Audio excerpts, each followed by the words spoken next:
Сәлем, Караван KZ медиа порталында жаңа подкаст, жаңа сұхбат. Бүгін менде қонақта белгілі адвокат Тілеужан Кішкенебаев. Тілеужан аға, қош келдіңіз. Қош көрдік. Уақытыңыздың қауыртылығына қарамай келісіп осында студияға келгеніңізге рахмет. Қазір енді өзіңіз білетін шығар, журналистер сізді жаңа осы лотереяға, ұтыс ойынына байланысты шақырып жүрген шығар көбінесе, солай ма? Дәл солай. Қазір іс қалай жүріп жатыр? Іс енді тергеу амалдары жүріп жатыр.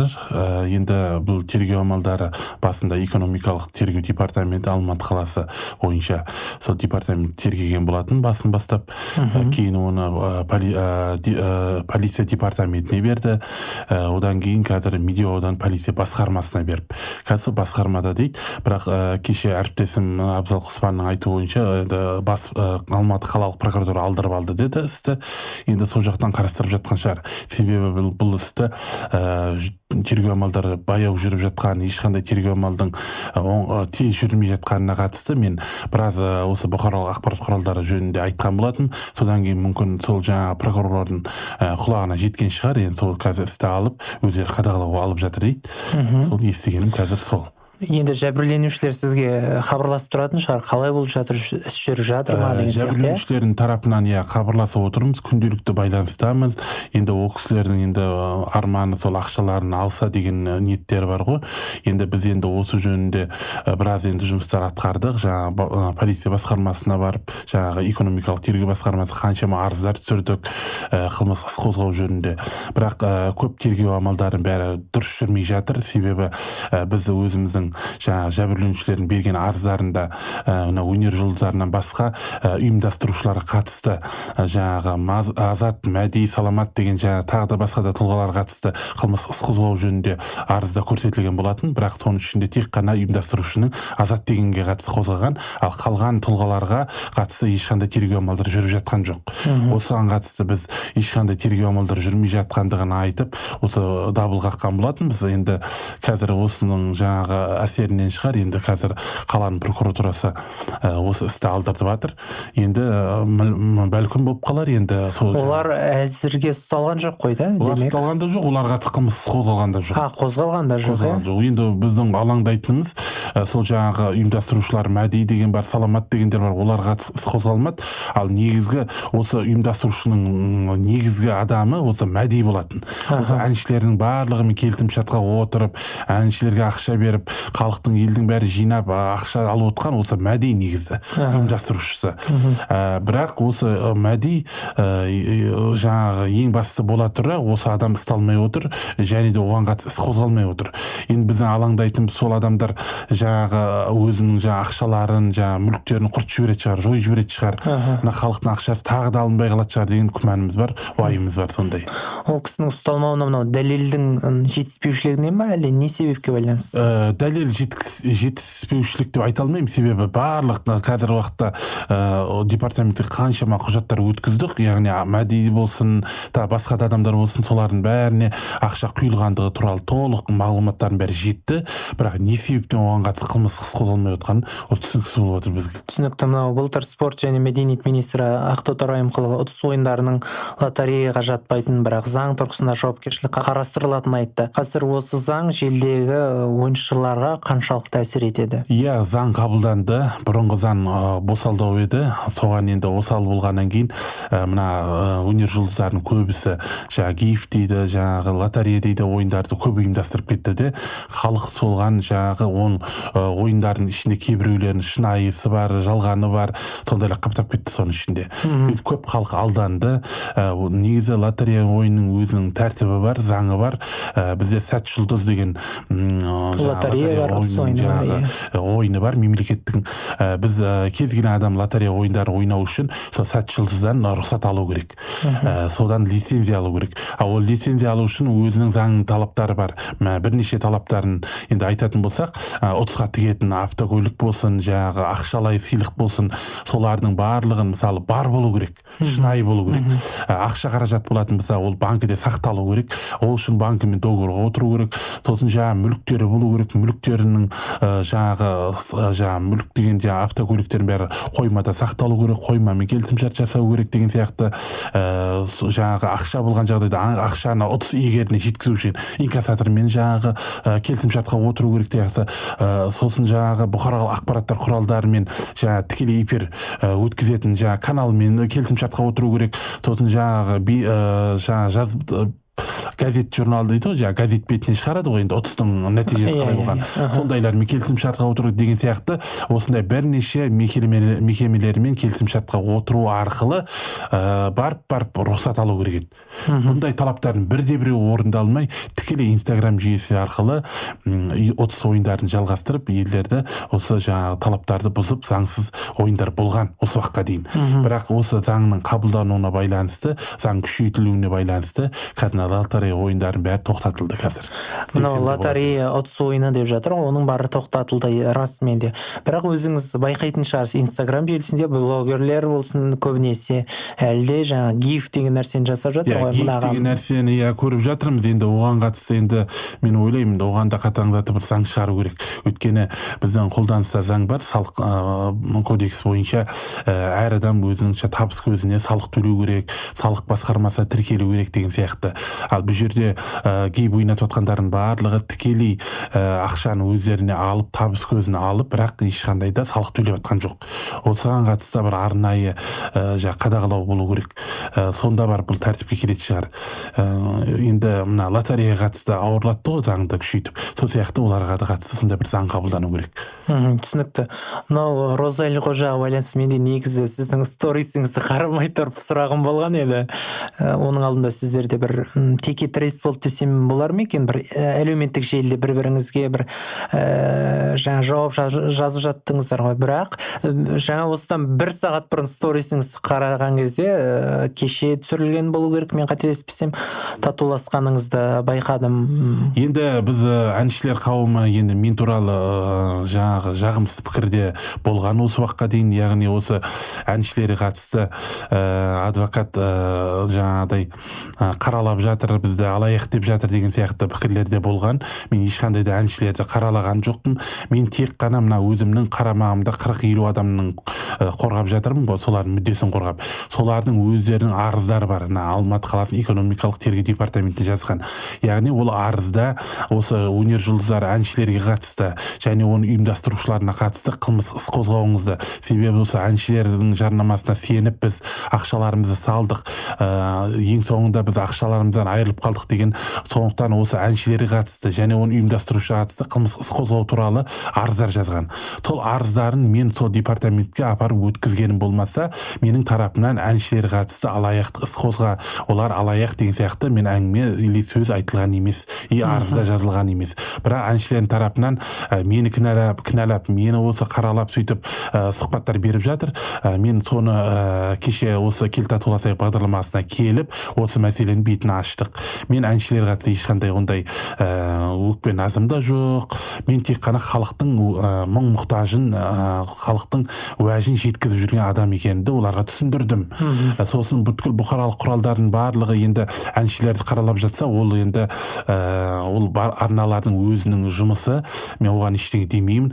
Оның үстіне ол арналарға жүгініп жатқан халықтың арыздары бойынша ол арналар түсірім жасалып жатыр. Сондықтан мен ол арнаға да қатысым жоқ. Мен өзім тарапынан тек солардың өкілі, адвокаты болғаннан кейін ғана мен сол телеарнада талай астарлы ақиқат болсын, басқа да бағдарламалар түсірілім жасады. Соларда мен тек өкілі ретінде қатысқан болмаса, мен ол бағдарламаларға өзімнің тарапынан жүгініп әншілерге қатысты алаяқ деген сияқты уәждер келтірген емеспін. Осы мәселенің басын кеше кел татуласайықта ашылды. Мен барлығын айттым. Әншілердің өздері, әнші дейтінде енді тек қана осы жерде Роза Әлқожа ғана келді. Енді біз енді жасыратын жоқ. Енді Роза Әлқожа екеуміз бұрыннан араласатын ата-аналарымыз, екеуміздің қызымыз бір колледжде оқиды. Жақсы қарым-қатынаста едік, бірақ енді менің жұмысым болғаннан кейін мен өзім жұмысымнан әрі кете алмаймын. Сол халықтың мұң-мұқтажын көтеріп жүргеннен кейін соны айтып жеткізу менің міндетім. Ал енді әншілер кеше келіп өзінің халықтан кешірім сұрады. Әнші дегенде тек қана Роза Әлқожа келіп кел татуласайыққа келіп халықтан кешірім сұрап, ендігі жерде осы халықтың алдында өзіне сенген сенімін ақтау үшін өзінің адвокатымен әрі қарай осы тергеу амалдарын бірігіп жүріп жүргізейік деген ұсыныстарын да айтты. Маған ол ұсыныстар ұнады. Мен де халық үшін әрекет жасайтын болса, ол бізге өте жақсы. Сондықтан біз екеуміз сол мәмілені жүзеге асыру үшін бірге жұмыс жасайтын келістік те, сол артында татуласып, сондай жақсы тарқасқан жайымыз бар. Түсінікті. Мынадай мәселе Тілеужан аға.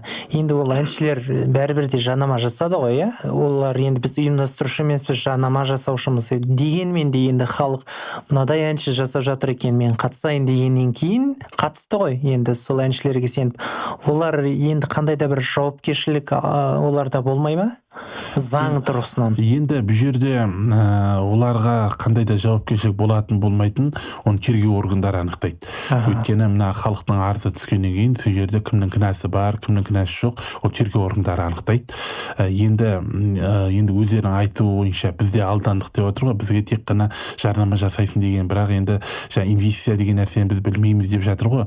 Енді халық енді бұл жерде кішкене түсіңкірмейді. Енді олар айтысы енді халықты да түсінуге болады. Оларның айтысы енді билет алатын болып біз Роза Әлқожа жарнама жасау, Роза болсын, жері Ернар болсын, жаңағы Ақбота болсын, Жазира Жанболатта деп жатырмыз.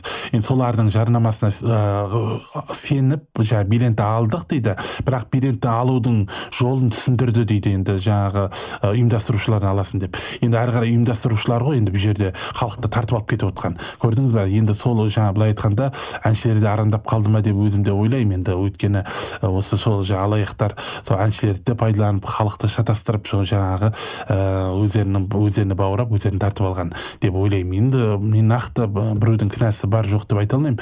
Негізі ұйымдастырушылардың кінәсі анық енді бар екен. Бірақ әншілердің кінәсі бар жоғын мен енді нақты айта алмаймын. Оны тергеу органдары анықтайды. Бақ беттерінде сіздің өзіңіздің үстіңізден арыз түскенін бір хабарлагансыз, мен оқып қалдым бір. Өзіме қатысты қылмыс қалай болып жатыр ол, не болып жатыр? Қазір уақытта Алмалы аудандық сотының үкімімен мені адвокат қызметіне 3 жылға айырды.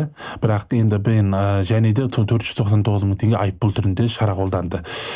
Бұл енді мен осыған қатысты енді бірнеше болжамдарды айттым. Өйткені мен бұған дейін судьялардың тарапынан да қысымдық көргенімді, прокурорлардың тарапынан қысымдық көргенімді, осыған тергеуші тарапынан қысымдық көргенімді айтып, мүмкін солардың тарапынан, мүмкін әншілердің тарапынан болды ма деген әртүрлі болжамдарында айттым. Себебі маған қатысты шығарылған үкім заңсыз шығарылды.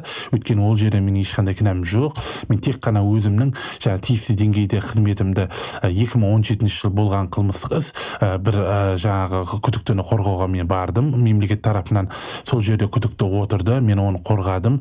Тиісті деңгейде қызметімді атқардым. Сол үшін маған тергеушінің тарапынан еңбекақы мемлекеттен тағайындалды. 10 мың теңге көлемінде. Сол еңбекақымды алдым. Соны жаңағы есеп бөліміне беріп, әрі қарай сол еңбекақымды алғанмын. Бірақ кейіннен ол қылмыстық іс жалған қылмыс іс болып шықты. Алдын ала ұйымдастырылған өздерінің жұмыстарын көрсету мақсатында жаңағы жедел уәкілмен учаскелік инспектордың екеуінің құйтырқы әрекеттері кейін анықталды. Учаскелік инспектор осының барлығын бүлдірген жаңағы қылмысты қолдан жасаған бәрі анықталып, ол учаскелік инспектор 4 жылға бас бостандығын шектеу жазасы тағайындалып, 2018 жылы ол учаскелік сотталған болатын. Бірақ сол кезде тергеу амалдары жүрген кезде бізден де жауап алды. Біздің іс-әрекетімізде ешқандай қылмыстың құрамы анықталған жоқ, әрекеттер болған жоқ.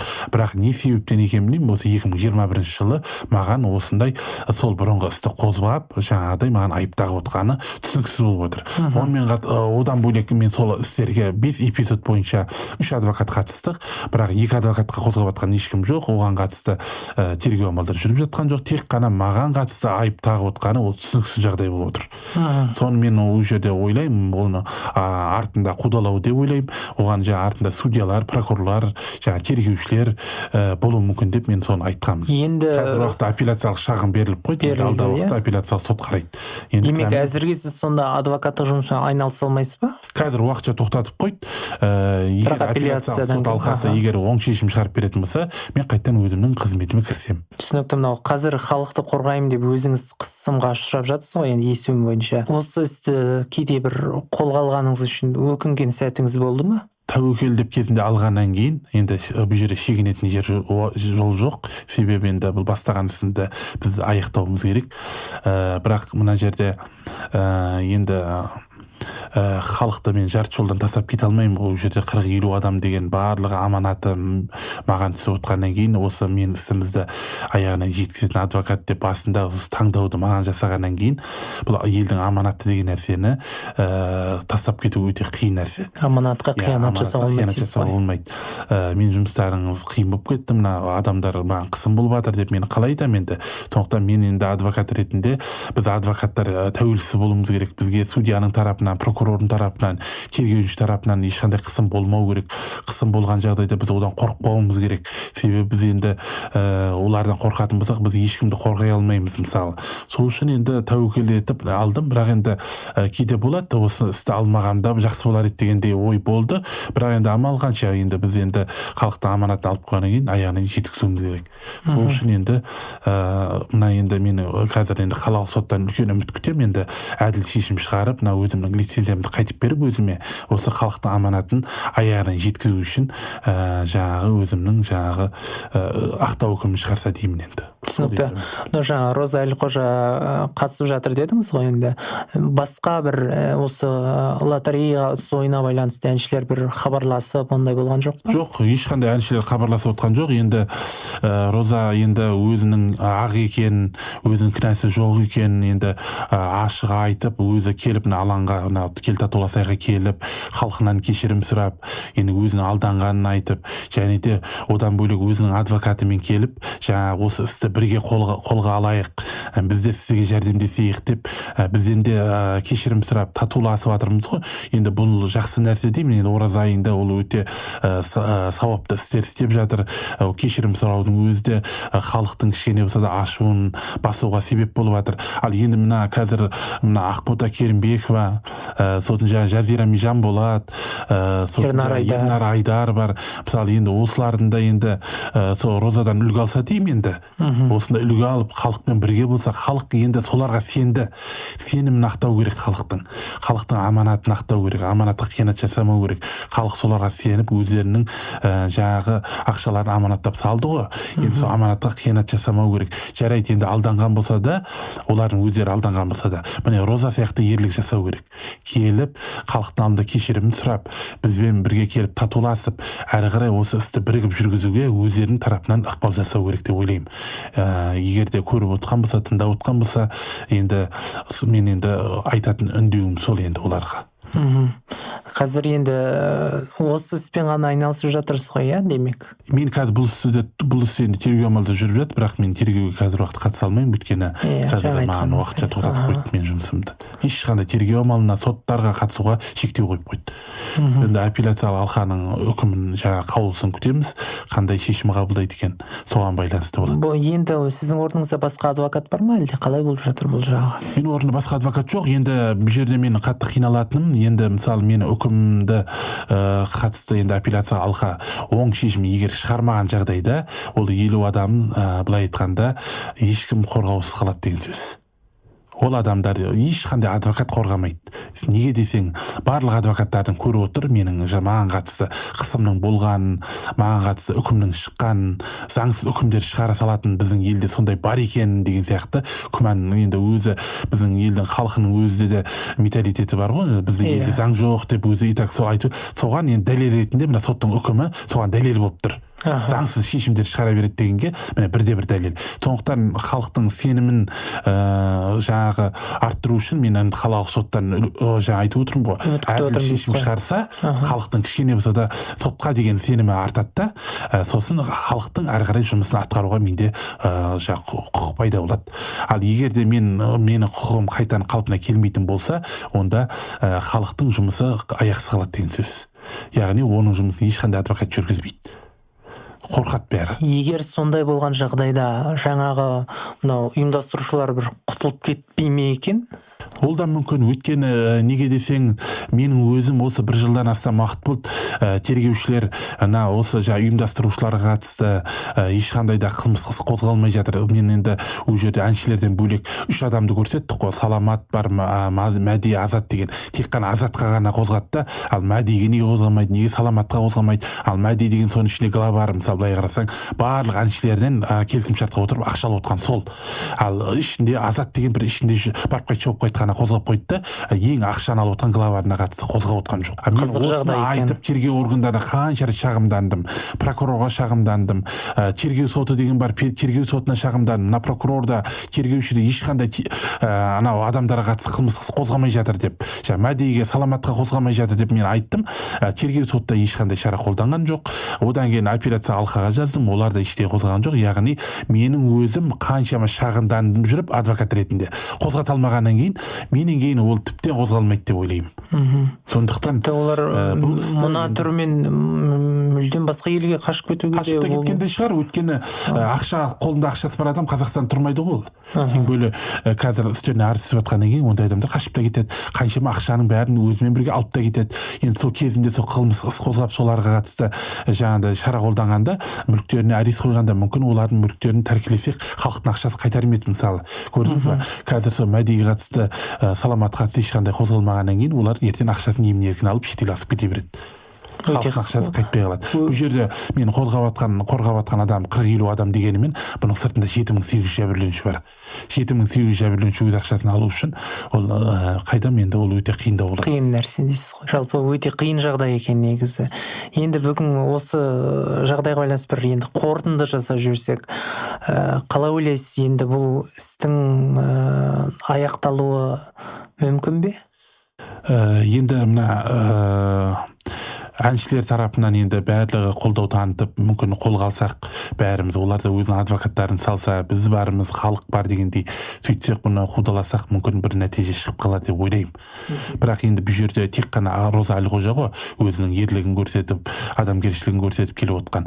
Басқа әншілердің бәрі қозғалмай отыр. Басқа әншілер сол Розадан үлгі алып, олар да бір атсалысса деймін. Өздерінің халықтан кешірімін сұрап, мына келіп бізбен бірігіп, әрі қарай не істейміз, не қыламыз деген сияқты жұмыстарды бірігіп отырып атқарсақ, мүмкін содан бір нәтиже шығып қалады шығар деп ойлаймын. Мынау сізден қорытынды сұрағанмен мен бір сұрақ ойыма түсіп кетіп тұр. Мынау қазір гиф деген нәрсе бар, сол мысалы мен қатысам, маған мысалы бұл әділетсіз болып көрінсе, мысалы жағдай болса, бір туысқанына берген сияқты бір жағдай болса, мысалы айтып отырмын. Сондай жағдайда мысалы ол жағдайда бір арыз түсіру мүмкін бе? Гиф деген нәрсені былай түсіну керек. Гиф деген нәрсе мысалы жаңағы өзінің просмотр қаралымы көп адамдар бар ғой, мысалы ойнатып жатқан өзінің тыңдарман, көрермені бар, жаңағы подписчик дейді ғой қазір, енді сондай подписчигі көп адамдар ойнатып жатыр. Олар қалай жасайды? Гиф деген нәрсеге екі тарап бар. Ол жерде біреуі жаңағы демеуші тарап дейді, біреуі жаңағы мына ненің ұтыс ойындарға алатын адамдар дейді. Яғни демеуші тарап мысалы өзіне подписчик керек болады. Өзіне подписчик керек болса, жаңағы подписчик көп адамдар, жаңағы гифті ұйымдастырып жатқан адамдар, оған подписчик жинап берем дейді. Өздерінің айтылған көлемінде, мысалы 10 мың подписчик жинап берем, 50 мың подписчик жинап берем деген сияқты сондай ұсыныс, жаңағы өзінің нелерін ұсыныстарын айтады. Егер ол сондай подписчик керек десеңіз, бізге демеушілік жаса. Ол үшін сіздер менің жаңағы кәсіпбиіме осындай 100 мың теңге ақша құясыңдар, 200 мың ақша құясыңдар деген сияқты ұсыныстарын айтады. Сосын енді көп қазіргі уақытта өзіңіз білесіз, осы жаңағы Инстаграмның жаңағы дамып жатқан заманы, көп мысалы салондар бар, мысалы жаңағы сұлу салондар бар, жаңағы ателье дейді, тігін цехтар бар, тағы да асханалар бар, мейрамханалар бар деген сияқты. Солардың барлығы өздеріне жаңағы подписчик арқылы жаңағы клиент табудың жолы, бірде-бір жолы осы болып жатқандықтан, олар өзіне подписчик жинау үшін солардың ұсыныстарына келіседі. Сөйтіп олар өзінен жаңағы көрермен жинау үшін жаңағы гейп ұйымдастырып жатқан блогер блогерлердің жаңағы ұсыныстарына келісіп оларға ақша аударады. Содан кейін олар өздерінің жаңағы достарым деп тіркейді ғой, мен осындай достарыма тіркеліңдер деген сияқты достарын тізіміне кіргізеді. 100 досы дейді, 50 досы дейді, енді қанша демеуші бар, 100 демеуші болса 100 досы болып саналады. Сосын әрі қарай ол енді подписчик жинау үшін жаңағы өзінің тыңдармандарына айтады, менің осындай жаңағы достарыма тіркеліңіздер, тіркелу арқылы сіздер осындай сыйлық ұтасыңдар дейді. Көрдіңіз ба? Сосын халықтың бәрі соған тіркеледі де, 100 досына сөйтіп сыйлық алады. Ол халық өзінің сыйлығын кім бірінші тіркеледі деген сияқты өзінің талаптары бар, соның талаптарын орындау арқылы сыйлықталады. Енді ол тарап былай айтқанда алданып отқан тарап емес ол. Өйткені олар ақша салып отқан жоқ. Олар тек қана өздерінің жылдамдықтың асыру арқылы тез қимылдауының арқасында сыйлыққа ие болады. Енді ол тараптан зардап шегуші жоқ. Ал екінші тарап, жаңағы демеушілік етіп отқан тарап. Ол тараптың өзінің жаңағы подписчигін жинап берсе, ол тараптан да өзінің жаңағы ойындағы подписчигі болғандықтан ол тараптан да жаңағы ренжіс болмайды. Бұл жерде мемлекет зардап шегеді. Мемлекет зардап шегеді. Неге десеңіз, жаңағы қаншама ақша табыс көзін тауып жатыр блогерлер, бірақ мемлекетке түсіп жатқан бірде-бір жаңағы салығы жоқ. Көрдіңіз ба? Сол жөнінде заң қабылдану керек та, өздерінің жаңағы блогерлер ақша тауып, жаңағы табысының өзінің жаңағы тиісті деңгейінде, жаңағы пайызы дейді, соны салығын төлесе, сонда барып бұл жақсы болады, әділ болады. Сол үшін осы нәрсені заңдастыру керек. Осы нәрсені енді көбісі енді мына лотереямен ені шатастырады. Лотерея дегенде, мысалы өздерің көрдіңіздер, Ернар Айдардың соңғы ойында 30-ға тігілген 3 машинаның 3-еуі де арендаға алынған машина, ешқандай да халыққа 30-ға арналған машина емес. Оны ұтқан адам барлығы өтірік нөмірлер болды.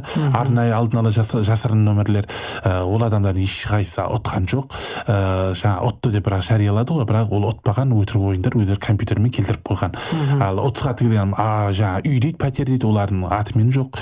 Осым сондай нәрсе, ол енді таза алаяқтық нәрсе. Ол енді Ернар Айдар да бұған бір білген болуы мүмкін шығар, енді сондықтан да бұл да бір тексерілетін шығар деп үміттенемін. Мен нақты білмеймін, бірақ менің ойымша білуі де мүмкін. Себебі автокөліктердің мемлекеттік нөмірлерінің бәрі басқа тұлғаның бір компанияға тиесілі екені көрініп тұр. Өйткені бұл арызды негізі Сәт жұлдыз деген лотерея ұйымы арыз түсірген экономикалық тергеу департаменті. Ол қалай түсірді? Осы мемлекеттік нөмірлердің бәрі арендовый машиналарға тиісті, жаңағы арендаға беретін мекемелері тиісті көліктер екенін байқағаннан кейін, бұл ойының әділ емес, халықты алдау екенін білгеннен кейін сондай арыз түсірген. Ол шын мәнінде солай болып та шықты. Өйткені экономикалық тергеу департаментінің қызметкерлері жаңағы оқиға орнына баса көтеп кірген кезде жаңағы 30-ға тігілген автокөліктердің бәрі жалға алынған екен, бәрі анықталды. Пәтердің жоқ екені анықталды. Яғни ұтып жатқан адамдар ұтты деп 3 адамның атын жариялады ғой, 3-еуі де өтірік адам екені анықталды. Көрдіңіз ба? Осындайлар жаңағы көбейіп кетті де. Енді осындай жағдайдан кейін мен енді ойлаймын, Ернар Айдардың мына білмедім дегеніне мен кішкене күмән келтіремін. Өйткені сыртта тұрған адам көріп отыр ғой, оның өтірік екенін. Ернар Айдар өз ойын қатысып отыр, білмедім деген күмәнім бар.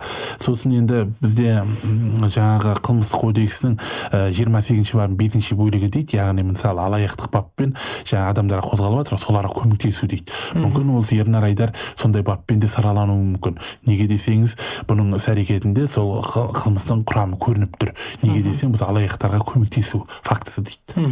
Сондықтан енді оны мен қазір тергеу органының адамы емеспін, енді мен адвокатым, сондықтан тергеу орындары анықтау мүмкін, кінәсі бар жоқтығын. Түсінікті, рахмет Тілеужан аға, көп бүгін келіп осы туралы айтқаныңыз үшін.